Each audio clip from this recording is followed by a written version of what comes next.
It was a quiet afternoon. Hannah was out running errands, and I was half watching a football game when the doorbell rang. I wasn't expecting anyone. When I opened the door and saw Emma standing there, arms full of a few stray bridal decorations, I smiled without thinking. "Hey," I said, "wedding prep overflow?" She laughed, but it didn't reach her eyes. "Something like that," she said. I stepped aside to let her in, and she placed the box down on the kitchen table, but she didn't leave. She lingered, nervously twisting the ring on her finger, the engagement ring from Mark. She started, then stopped, chewing on her bottom lip. "I really came by to talk to you." Something in her voice made me tense. "Sure. Everything okay?" She hesitated, and that silence said everything before she even spoke. "I need to tell you something," she said, voice cracking slightly. "Something I should have said years ago." I crossed my arms, a sick feeling blooming in my gut. "Emma, what is it?" She stepped closer, too close. "I've always liked you," she said, tears brimming. "Since high school, before Hannah, before all of it. But you picked her first, you looked at her first." I stared at her, stunned. Memories flickered, the way Emma used to laugh a little too hard at my jokes, the way she always sat closer than she needed to, the lingering glances I had written off as nothing. "You were supposed to be mine," she whispered. "Emma," I said carefully, warning in my voice, "you're getting married. To Mark." She laughed, a hollow, broken sound. "I don't even know if I want to anymore." The room seemed to shrink around us. I should have walked away, told her to leave. But part of me, the part I'd buried under years of marriage, responsibility, the quiet what-ifs, didn't move. "I'm sorry," she said suddenly, her voice small. "I know this isn't fair to you, I had to tell you. I couldn't go into my marriage still pretending. I should have said no, should have turned around and told her to forget it, to pretend this conversation never happened. Instead, I stood there, silent, frozen, and in that silence, she stepped forward, closed the gap, kissed me. Her lips brushed mine, soft, trembling, and for one horrifying moment, I froze. Then reality snapped back like a whip. I pulled away sharply, breaking the kiss. "Emma, no," I said firmly. "You're getting married. And I'm married to Hannah." Her face crumpled, raw and humiliated. "You have to go," I said, my voice rough. "Before something happens we both regret." For a heartbeat, she just stood there, broken, trembling, and then she turned and rushed out the door, the box of decorations forgotten on the table. I stood there for a long time after she left, the door half open, the cool air rushing in, trying to erase the heat and guilt still lingering in the room. A few minutes later, Hannah came home, bags in hand, humming to herself as she pushed the door fully open. "Hey, babe," she said brightly. "Everything okay?" "Yeah," I said, forcing a smile that felt foreign on my face.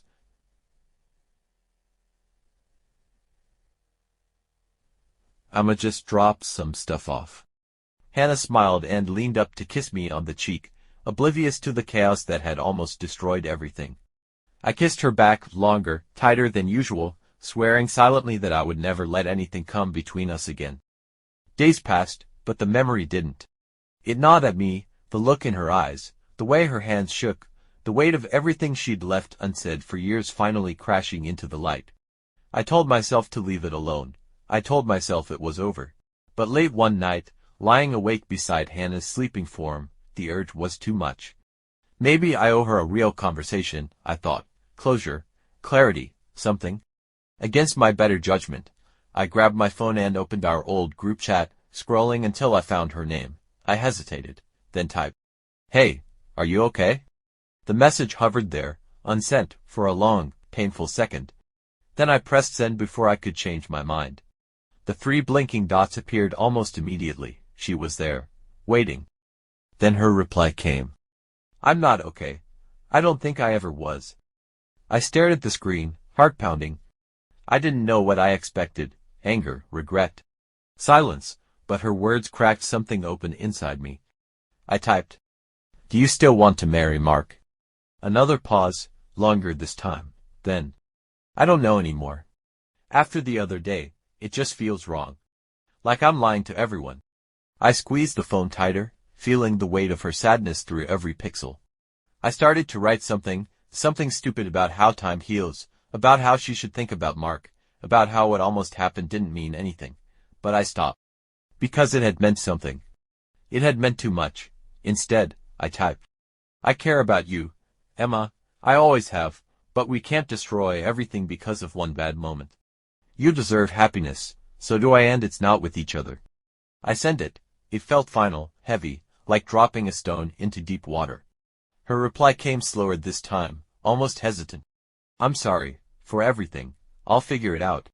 I stared at the screen long after the conversation ended, feeling a strange mix of sadness and relief. I turned off my phone, rolled over, and pulled Hannah closer to me, breathing in the familiar scent of her hair. Whatever Emma decided from here on out, my decision was made. One chose my wife, I chose us. Some moments almost change everything, but only if you let them. And I wasn't going to. Not anymore. Lying there in the dark, phone still warm in my hand, a memory blindsided me. Back in high school, Emma was untouchable, the golden girl. The one everyone knew, the one everyone wanted. She floated through the halls like she owned them, laughing, shining, perfect.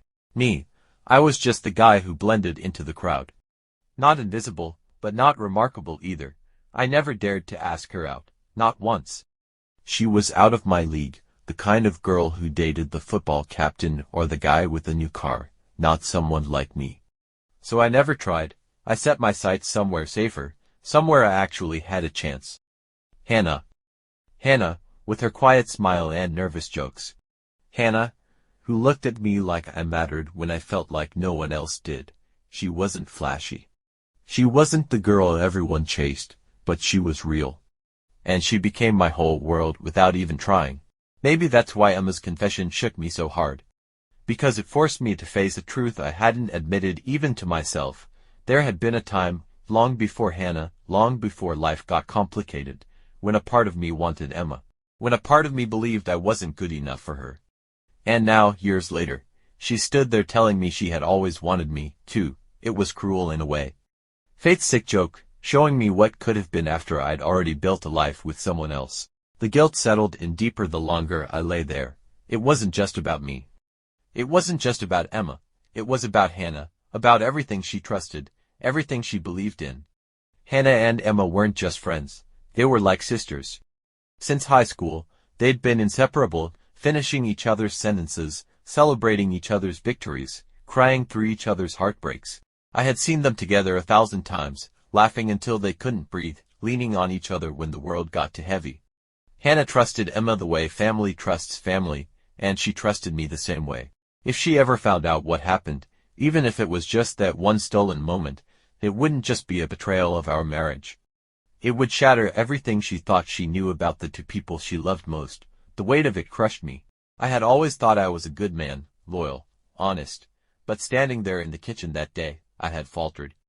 I had let a kiss happen, even if it ended quickly, even if I stopped it, and that was enough to ruin things beyond repair if the truth ever came out. The worst part. Hannah would never see it coming. She trusted me completely. She trusted Emma completely. She would never, in a million years, suspect that either of us would cross a line. And now, just by staying silent, by carrying this secret alone, I was protecting myself more than her. Was that love, or cowardice? I didn't know anymore. I told myself it was a terrible idea. I told myself it was a reckless idea, but the pull of it, the aching void that Emma had left in me, was too strong. We'd agreed not to meet. We'd agreed to end things, or, at least, try to. But after that text, after those words, I wasn't sure if I wanted to let it end. Not yet. I had told myself it was over, but in the silence between me and Emma, I realized the truth. I was lying to myself. I messaged her again that night. We shouldn't do this. But I can't stop thinking about you. The dots appeared immediately. Then the reply, I feel the same. I need to see you. Just once more, please, before I marry him. I could already hear the desperation in her words, even through a text. Before I marry him. It was always about that, wasn't it? The fear of losing what never truly was. I should have ignored it. I should have shut it down right there. But instead, I typed, a hotel.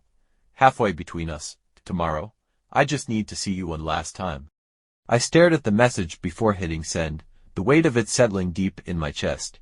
I wasn't a man who ran from confrontation, but this wasn't confrontation. This was something worse. This was temptation. The next day, I told Hannah I had to work late. I kissed her goodbye, and she smiled, completely unaware of the storm brewing in my chest. I drove to the hotel with a sick knot in my stomach, my hands white-knuckling the steering wheel. There was a part of me that screamed for me to turn around, to make the right choice. But the other part of me, the part that had been bruised by guilt and curiosity, urged me on. And so, I parked in the dimly lit lot and walked into the lobby, feeling like I was wading into my own destruction. Emma was already there when I arrived, standing by the elevator, looking both familiar and foreign all at once. She looked like she always did, beautiful, vulnerable, too beautiful. But there was something else in her eyes now, something raw, like she was standing on the edge of something she couldn't pull herself back from. She didn't speak as I walked up to her, but I saw the flicker of hope in her gaze, the unspoken question, is this really happening? I hesitated. For a second, I was back in high school, the boy who would have never dared to stand this close to her. The boy who was too unsure of himself. And yet, here I was. Worse, I was making the same mistake again. The same mistake that had haunted me ever since I left her behind for someone I thought I loved. The room was too quiet, the air too heavy. Every step, every breath felt like it was carrying me closer to something I knew would shatter everything. Yet I couldn't stop. Not now. Not after the way she looked at me. Not after all the unspoken words that lingered between us for years. Emma took a step forward, and I didn't move. Her hand reached out, trembling, brushing the side of my face as if to make sure I was really there, that this was real. Her touch sent a jolt through me, an electric pulse that made my heart race, my breath hitch. I could feel the weight of it all, the weight of her desperation, of my own desire. It was too much. I was too far gone. I don't want to be alone anymore, she whispered, voice breaking. I never wanted you to be out of my life. I can't just pretend this isn't happening. I looked at her, my chest tight, my hands suddenly shaking. There was a part of me screaming at myself to stop, to leave. But the heat of her body so close to mine, the scent of her perfume, the vulnerability in her eyes, drowned out the voice of reason. I reached for her, my hands hesitating for just a moment before pulling her in. Her lips were soft, needy, hungry as they pressed against mine, and I gave in. For a moment, it was like nothing else mattered. It was like we were back in high school, lost in a world where the consequences didn't exist, where nothing had changed. Her body melted into mine, and I could feel the years of longing, of unspoken words, building between us. She kissed me deeper, more urgently, her hands tangling in my hair. I pulled her closer, the room spinning around us, the need for something, anything, drowning out the guilt that tried to claw at the edges of my mind. We broke apart for just a second, both of us gasping for air, our eyes locked in a shared confusion of emotions. I'm sorry, she whispered, her voice shaky, as if she knew this was wrong but couldn't stop herself. I need you. I felt that same aching pull, the same desperation to feel wanted, to feel something other than the suffocating weight of my decisions. But in the haze of it all, a single thought broke through. Hannah. The name burned through my mind like a cold knife. I couldn't do this to her. I couldn't betray her like this, not after everything. I pulled back abruptly, pushing Emma gently away from me. The space between us felt like miles, but it was the only thing keeping me tethered to reality. Emma, I said, my voice hoarse, barely above a whisper. We can't do this. She looked at me, stunned, as if she hadn't heard a word. The desperation was still there in her eyes, but now, there was something else, something darker. Hurt. Rejection. You're really going to walk away now? She asked, voice trembling, breaking with emotion. After everything. I closed my eyes, shaking my head. I can't. I won't. Her shoulders slumped in defeat, and I could see it, the breaking point, the moment she realized it was over. A month passed, and I tried to forget, tried to bury the guilt, the shame, the memory of what had almost happened. I went back to my routine, back to pretending everything was fine, but every time I looked at Hannah, I felt like a fraud. The weight of what I'd almost done was too heavy to ignore. But then, everything came crashing down. It was a Thursday afternoon when the knock on the door came. I wasn't expecting anyone. I opened it, expecting a delivery or maybe a neighbor, but instead, I was met with Emma's fiancé, Mark. He stood there, jaw tight, eyes blazing with fury. "Can I come in?" he asked, voice low, as if he was barely holding himself together. I stepped aside, my heart sinking. Something was wrong. Something was very wrong. "Mark, what's going on?" I asked, trying to keep my voice steady, though my mind was racing.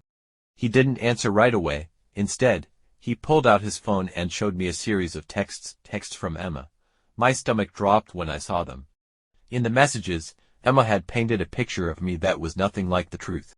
She claimed that I had made the first move, that I'd seduced her, pressured her into something she didn't want.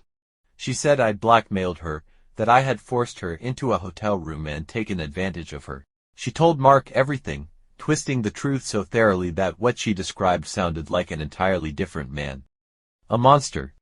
"I don't know why she's doing this," Mark said, voice breaking, "but I know you're involved with her.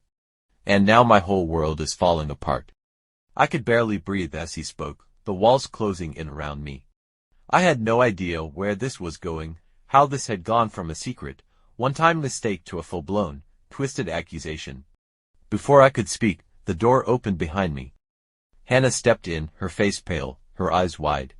She must have seen the tension, the fear on my face, because she immediately understood. But understanding wasn't enough. "Mark, what's going on?" Hannah asked, confusion mixing with dread in her voice. Mark didn't look at her. He held his phone out to her, the same damning texts. And when she saw them, everything changed. The color drained from her face. The hurt was instant. The accusation was all she needed. Her eyes snapped to me, filled with anger, betrayal, and confusion. "What is this? What did you do?" I began, but my voice cracked, guilt strangling the words before I could finish. "Hannah, please, it's not what it looks like." She cut me off. "So, you're telling me this is all a lie?" "That you didn't." She couldn't even finish the sentence. The hurt was so sharp in her voice that it cut deeper than anything else could.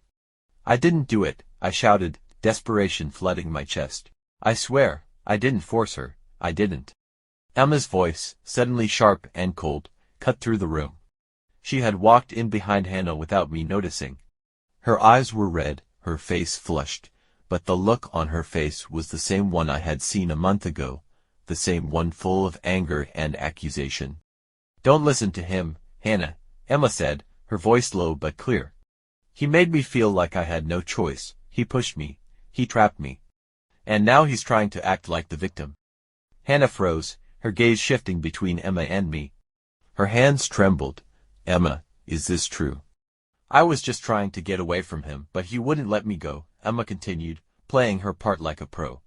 "He said if I didn't do what he wanted, he'd destroy everything. He said he'd tell Mark what happened.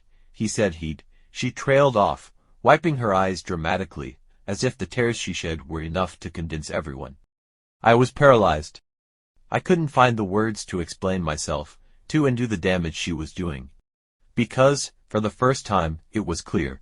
This wasn't just a moment of weakness. This was her revenge, her way of making sure I was the bad guy, the monster she could blame for everything. Hannah's eyes never left mine. "Is this really happening? Is this true?" I opened my mouth, but no words came out. It didn't matter what I said anymore. Nothing would ever be enough to fix the twisted narrative Emma had woven. The silence between us stretched, thick with accusation, confusion, and the kind of hurt I had never imagined. I had betrayed her trust, but this was a whole new level, a level I couldn't climb back from. Mark turned on his heel and stormed out of the house, leaving behind a broken Emma and a devastated Hannah. And as the door slammed shut behind him, I knew, in the deepest part of my soul, that nothing would ever be the same. The realization hit me harder than any accusation, any betrayal. Hannah hated me, and she fully believed Emma's lies. In the eyes of everyone I once trusted, I had become the villain in a story that wasn't even mine. I couldn't escape the reality of it, and worse still, I couldn't deny my part in it. I had invited Emma to the hotel. I had played with fire, thinking I could handle it, thinking I could control the situation, but I couldn't. I got burned, and I was watching everything I cared about slip through my fingers. When I finally confronted Emma again, there was no pretense. There was no trying to explain anymore. There was only anger, raw and unfiltered, and the cold realization that she had gotten exactly what she wanted. I was nothing but a pawn in her game. I stood outside her apartment door, fists clenched, the rage bubbling up, and I knocked hard. She opened it slowly, as if she knew what was coming. Her eyes were cold, emotionless, the mask she'd put on so perfect that I almost believed she was a different person than the one I had known. "What do you want?" she asked, voice flat. "You destroyed my life," I said, my voice low, barely controlled. "You tore apart everything I had." Emma shrugged, an almost dismissive gesture. "You did that yourself." I took a step forward, the anger pushing me, urging me to say everything I'd been holding back. "You lied about me. You made everyone believe I was some kind of monster, when all I ever did was make one mistake." She didn't flinch. She didn't even look guilty. Instead, she stared at me with that same cold expression, like I was a minor inconvenience. "You should have thought about that before you invited me to that hotel, before you wanted something from me." "I didn't want anything," I spat. I was weak. "I made a mistake, but you—" I stopped myself, my chest heaving with frustration. "You ruined everything. You twisted it all, and now you're just sitting here acting like you won." She took a step closer, her voice dropping into something almost taunting. "I did win, didn't I? You're the one who got burned, not me." I stood there, fists clenched, every word I wanted to say stuck in my throat. I had no defense left, no way to undo the mess I had made. And Emma knew it. She had already won. The worst part wasn't that I'd made a mistake. It wasn't even the betrayal. It was realizing how much power Emma had over me, over my life, even without trying. And Hannah? She was lost to me now. She fully believed Emma's version of what happened, and no amount of pleading or explaining was going to change that. In the end, I had nobody left. I had earned this loneliness, because, deep down, I knew I had chosen this path. I had invited Emma in. I had let temptation win. And now, I was paying the price. Emma and Mark got married. The day arrived, and it was everything I had imagined it would be, and nothing like I had hoped. The wedding was beautiful, of course, a fairy tale, in the eyes of everyone but me. Emma, glowing in a white dress, the kind that made it hard to remember the person she had been. Mark, standing proudly by her side. I wasn't there. I was crossed out of the guest list. I couldn't help but think back to all the times I'd sat in the front row, watching Hannah support her friends. She had always been there for Emma, even before me, the sister she never had. I had been the one who didn't value that bond enough. I had allowed myself to cross a line, to betray her trust in the worst way. One night, I checked social media again.